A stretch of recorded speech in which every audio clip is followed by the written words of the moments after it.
ఓం మహాగణాధిపతయే నమః. ఓం గురుభ్యో నమః. ఓం శ్రీమాత్రే నమః. పరమేశ్వర స్వరూపమైనటువంటి జ్యోతిష, వాస్తు మరియు ఇతర అనేకమైనటువంటి శాస్త్రములను మనకు అందించినటువంటి మహర్షులకి నమస్కారం. హయగ్రీవ హయగ్రీవ హయగ్రీవేతి యోవదేత్ తస్య నిస్సరతే వాణి జహ్నుగన్యా ప్రవాహవత్. అరుణాం కరుణాతరంగితాక్షీం ధృతపాశాంకుశపుష్పబాణచాపాం అనిమాదిభిరావృతాం మయూకైః అహమిత్యేవ విభావయే భవానీం. శ్రీమాత్రే నమః. ప్రేక్షకులకి ఆ లలితాంబిక అమ్మవారి యొక్క అనుగ్రహం పరిపూర్ణంగా కలగాలని మనస్ఫూర్తిగా కోరుకుంటూ మనం ఈరోజు గురువు వక్రత్యాగం అవుతుంది అంటే ఇన్ని రోజులు వక్రించినటువంటి గురువు 5వ తేదీ నుంచి వక్రత్యాగమై మే 15వ తేదీ వరకు వృషభ రాశిలోనే ఉంటాడు. దాంతోపాటు గురువుకి కోణస్థానంలో కేతు ఉన్నాడు. సో నవపంచక స్థానాల్లో గురుకేతువులు ఉన్నప్పుడు ద్వాదశ లగ్నముల వారికి లేదా ద్వాదశ రాశుల వారికి ఏ విధంగా ఉండబోతుంది, ఏ విషయాల పట్ల చాలా బాగుంటుంది, ఏ విషయాల పట్ల జాగ్రత్తగా ఉండాలి, ఎటువంటి పరిహార మార్గాలు చేసుకోవాలి, అదేవిధంగా లగ్నము జాతకం లేనివారు కూడా ఈ గురుబలం పెంచుకోవాలంటే ఏం చేయాలనేటువంటి విషయాల్ని మనం ఇప్పుడు తెలుసుకుందాం. అయితే ఈ విషయాలు చెప్తుంది నేనైనప్పటికీ కూడా చెప్పిస్తుంది సాక్షాత్ లలిత అమ్మవారిగా భావిస్తూ ఒక్కొక్క లగ్నం గురించి తెలుసుకుందాం. తులాలగ్నము, తులారాశి. తులవారికి గనక చూసుకున్నట్లయితే గురువు అష్టమంలో ఉన్నాడు కదా, అష్టమ గురువు అనుకుంటుంటారు. కానీ అష్టమ గురువు ఎప్పుడూ కూడా గుర్తుపెట్టుకోండి ధనయోగాన్ని ఇస్తాడు. ఒక్కొక్క ప్లేస్లో ఉండే గురువు ఏ స్థానాన్ని చూస్తున్నాడు అనేటువంటిది చూడాలి. ఇక్కడ ఏంటంటే డబుల్ ట్రాన్సిట్ అంటారు. ఈ డబుల్ ట్రాన్సిట్ అనేటువంటిది 2 మేజర్ ప్లానెట్స్ అయినటువంటి గురువు శని ఇద్దరు కూడా ధనస్థానాన్ని చూస్తున్నారు. కాబట్టి మీకు ఫైనాన్షియల్గా గతంతో పోల్చుకున్నట్లయితే ధనపరంగా మంచి అభివృద్ధి అనేటువంటిది ఉంది. ఇక రెండవ విషయం ఏంటంటే మీ యొక్క లగ్నం నుంచి 12వ స్థానంలో ఎప్పుడైతే కేతువు యొక్క సంచారం జరుగుతుందో 12 అనేటువంటిది ఖర్చుల స్థానంగా అయింది. సో ఎప్పుడైతే ఈ ఖర్చులకి కారక స్థానంలో ఎప్పుడైతే కేతు ఉన్నాడో ఈ యొక్క కేతువుపై గురువు యొక్క దృష్టి ఎప్పుడైతే పడిందో గతంలో ఉన్నటువంటి ఖర్చులు, గతంలో జరిగినటువంటి ఖర్చులు, రాబోయే ఖర్చులు కొంత కంట్రోల్ అవుతూ ఉంటాయి. అదేవిధంగా తండ్రి గారి ఆస్తికి సంబంధించిన విషయంలో వివాదాలు, గొడవలు ఇవన్నీ కూడా తగ్గడం జరుగుతూ ఉంటుంది. అయితే తులాలగ్నం వారికి సర్వసాధారణంగానే ఇప్పుడు పంచమ శని నడుస్తూ శని కాస్త మనకి మార్చి తర్వాత నుంచి మారుతాడు. దానివల్ల కొంతవరకు తులవారికి సహజంగానే ఉండేటువంటి లక్షణం ఏంటంటే బ్యాలెన్సింగ్ మైండ్ ఉంటుంది. తులవారికి బ్యాలెన్సింగ్ మైండ్కి ఇన్ని రోజులు పంచమంలో ఉన్నటువంటి శని కాస్త నిర్ణయాలు తీసుకునే విషయంలో ఆలస్యం అవ్వడం కానివ్వండి, ఇటువంటివి కొంత ఇచ్చినప్పటికీ ఇక్కడి నుంచి ఎప్పుడైతే గురువు రుజుమార్గంలోకి వచ్చి ధనస్థానాన్ని చూస్తున్నాడు, 6వ స్థానంలోకి శని వెళ్ళి రాహుతో కలుస్తున్నాడు. ఇవన్నీ కూడా కొంతవరకు మీరు మీ యొక్క ప్రయత్నాలు పెంచుకోవడం ద్వారా మీకు సక్సెస్ అనేటువంటిది రావడం జరుగుతూ ఉంటుంది.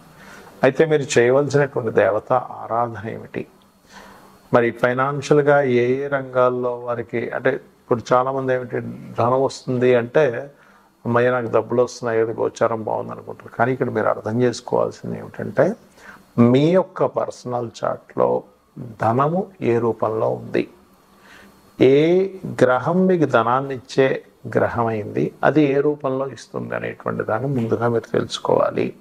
ఇక మీరు చేయవలసినటువంటి దేవత ఆరాధన ఏమిటి అని చెప్పి చూసుకున్నట్లయితే మీరు చేయవలసినటువంటిది ప్రధానంగా ఇక్కడ శని, కేతు, కుజ, రాహు గ్రహాల దగ్గర దీపారాధన చేయండి. కాళికా అమ్మవారి యొక్క ఆరాధన చేయండి. అన్ని విధాల మీకు బాగుంటుంది. గురు బలము అనేటువంటిది ఏదైతే ఉందో అది ప్రతి ఒక్కరికి అవసరం. సర్వసాధారణంగా మీరు తీసుకున్నట్లయితే ఇప్పుడు మనకి సోలార్ సిస్టమ్ అంటారు. అంటే సూర్యుడి మధ్యలో ఉండి అన్ని గ్రహాలు భూమితో సహా గ్రహాలు సూర్యుడు చుట్టూ తిరిగే దాన్ని సోలార్ సిస్టమ్ అంటారు. మీరు గమనించినట్లయితే మనకు శాస్త్రాల్లో కూడా గురుబలం చాలా అవసరం అండి.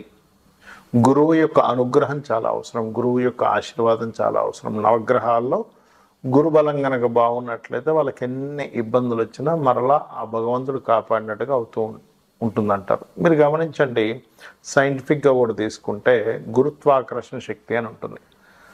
గురుగ్రహం కనుక లేకపోతే భూమి అంతమైపోతుంది. ఎందుకు అంటే భూమిపై వచ్చేటువంటి శకలాలు ఏవైతే ఉంటాయో కొన్ని వాటిని గురువు తన వైపు లాగేసుకుంటుంది. అంటే ఏంటి, సేవ్ చేస్తుంది గురుగ్రహం మనకి సోలార్ సిస్టంలో కూడా. అలాగే నవగ్రహాల్లో గురుబలం బాగుంది ఎవరి జన్మ జాత చక్రంలో అయినా వాళ్ళకి అన్ని సమయానికి అవుతూ ఉంటాయి. గురుగ్రహం బాగాలేదు, అప్పుడు ఏమవుతుందంటే అనవసరంగా ఏవైతే వీళ్ళకి ఇబ్బందులు రావాలో ఆ యొక్క ఇబ్బందులు అన్నీ కూడా రావడం స్టార్ట్ అవుతూ ఉంటుంది. అంటే ఇక్కడ ఏంటంటే గురువు ఎప్పుడు కూడా గుర్తుపెట్టుకోండి, జీవకారకుడు అంటారు. జీవకారకుడైనటువంటి గురువు ఎవరైతే ఉన్నారో అతను మంచి పొజిషన్లో ఉండడం ఒక ఎత్తు, మీ లగ్నానికి శుభుడో పాప అయ్యారా అనేటువంటిది ఒక ఎత్తు. మీ లగ్నానికి శుభుడు అయ్యారనుకోండి మరింత ఎక్కువ శుభ ఫలితాలు వస్తాయి. అంటే శుభ ఫలితాలు అంటే ఎలాంటి శుభ ఫలితాలు వస్తాయి అంటే, చాలా ఈజీగా మీరు ఏదైనా దేవతా సంబంధించినవి చేసుకుందాము, ఒక సాధన చేసుకుందాం అన్నప్పుడు సరైన మార్గంలో మీకు ఆ సాధన మార్గం దొరకడము, గురువుల యొక్క అనుగ్రహం, గైడ్ చేసేవాళ్ళు సరైన వాళ్ళు మీకు దొరుకుతారు, గైడ్ చేసేవాళ్ళు మీరు ఏ రంగంలో ఉన్నా కూడా. అదేవిధంగా సంతాన ప్రాప్తి, పేరు ప్రఖ్యాతలు రావడము, ఆధ్యాత్మికంగా మంచి పురోగతి ఉండడం అనేటువంటివన్నీ కూడా ఇక్కడ మీకు గురువు బాగుంటే వస్తుంది. అదే కనుక గురువు బాగోలేడు అప్పుడు ఏంటి అంటే సరైన గైడ్ చేసేవాళ్ళు దొరకరు, మీకు మిస్గైడ్ చేసేవాళ్ళు ఎక్కువ దొరుకుతూ ఉంటారు మీ లైఫ్లో. అలాగే సంతానంతో కొంత ఇబ్బంది, సంతానానికి సరిగ్గా ఎదుగుదల లేదనేటువంటి ఇబ్బందులు ఇవి ఎక్కువగా కలుగుతూ ఉంటాయి. మరి అలాంటప్పుడు ఈ గురుబలాన్ని మీ లగ్నం తెలిసినా తెలియకపోయినా పెంచుకోవాలంటే ఏం చేయాలి అంటే, సింపుల్గా గురువు యొక్క ఆరాధన ఇది రకరకాలుగా ఉంటుంది. మీకు మీ యొక్క అజ్ఞానాన్ని తొలగించి స్పిరిచువల్ వేలో మీకు ఎవరైతే సరైనటువంటి మార్గాన్ని నిర్దేశిస్తారో వాళ్ళని గురువులు అంటారు. మీకు ఉపాధ్యాయుడు వేరు, అంటే టీచర్స్ వేరు, గురువులు వేరు, రకరకాల ఇది ఉంటుంది. మీరు ఒక్కొక్క దగ్గర నుంచి నేర్చుకునేటప్పుడు సర్వసాధారణంగా అందరూ ఏంటంటే మా గురువు గారిని వాడేస్తుంటారు వర్డ్, కానీ కేవలం అజ్ఞానాన్ని తొలగించి ఆధ్యాత్మిక మార్గాన్ని సరైనటువంటి మార్గంలో మీకు వెలుగుని చూపించేవారు గురువు అవుతారు. అయితే ఇక్కడ గురుబలం పెరగడానికి ఏం చేయాలి? సర్వసాధారణంగా శనివర్గ లగ్నాలు, గురువర్గ లగ్నాలు ఉంటాయి. శనివర్గ లగ్నాలు అంటే మనకి వృషభము, మిథునము, కన్య, అదేవిధంగా మకర, కుంభాలు, అదేవిధంగా తుల కూడా గురువర్గం శనివర్గ లగ్నాలే అవుతాయి. మిగిలిన 6 అంటే మేషము, కర్కాటకము, సింహము, వృశ్చికము, ధనస్సు, మీన లగ్నాలు గురువర్గ లగ్నాలు అవుతాయి. గురువర్గ లగ్నాలకు సహజంగానే గురువు మంచి ఫలితాలు ఇస్తాడు, కాకపోతే ఎప్పుడైనా పాడైతే మాత్రం అక్కడ కూడా ఇబ్బంది ఫలితాలు వస్తాయి. అయితే మీకు ఇది గురుబలం పెరగాలని ఇందాక నేను చెప్పినట్టుగా గురువు గారికి సేవ చేసుకోవడము, దత్తాత్రేయుడి యొక్క స్తోత్ర పఠనం